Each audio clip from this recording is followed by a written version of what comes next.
Hello, I'm Sharon Black. I wrote the screenplay, Pitalasharo,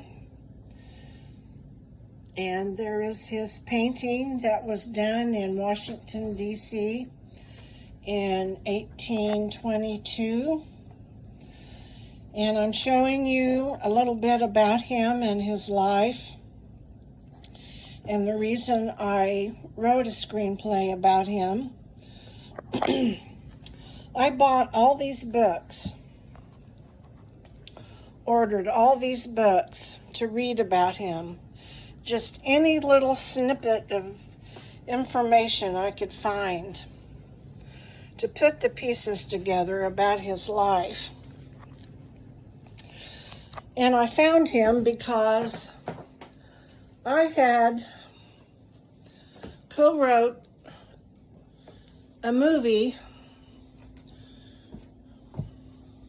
called Home on the Range, produced by Ken Spurgeon, starred Buck Taylor, the late Rance Howard, and a Kansas actor, Mark Manette. And the Pawnee were living around the Home on the Range cabin up in northern Smith County, Kansas. So I wanted to know more about the Pawnee, so I Googled Pawnee, and that's how I found Pitalasharo. So that was my first movie, and I got to do a little walk-on scene in that. And then Ken just recently did Sod and Stubble with Bailey Chase, Dodie Brown, Barry Corbin, Mary McDonough, Buck Taylor. That was filmed around Downs, Kansas, and I was an extra in it. But back to Pitalasharo. He was a very kind-hearted man, a Pawnee war chief, which means I think that he excelled in his war maneuvers, clashing with other tribes. And he and his father were against a custom that the Pawnee, especially his tribe, did, the Skeety, of human sacrifice to make their corn crops and buffalo hunts greater.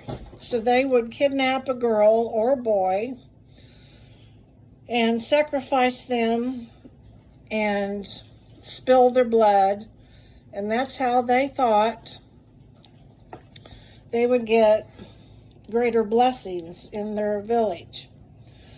Well, Pitalasharo and his father were against it.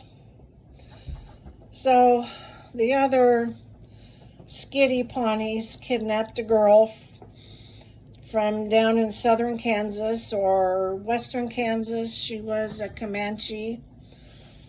And just as they were about to do their deed, Pitalasharo stepped out in front and said, "No, don't hurt her, sacrifice me."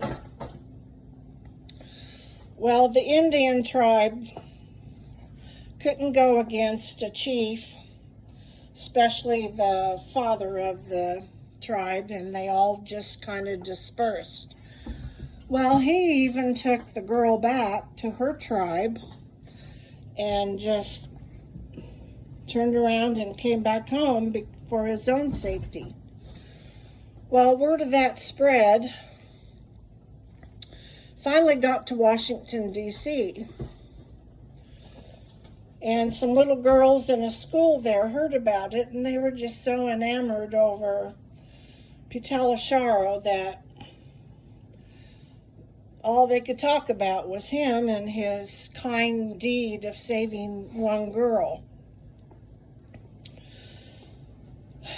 And later, to their delight, they found out that some of the chiefs from this area of Kansas, Nebraska, Missouri, Iowa, were going on a peace delegation to Washington, D.C., and Putella Sharrow and his father were going. Well, they got to meet him, and they gave him a medal. And when he came back home to Nebraska, he wore that medal the rest of his life, which really wasn't that long.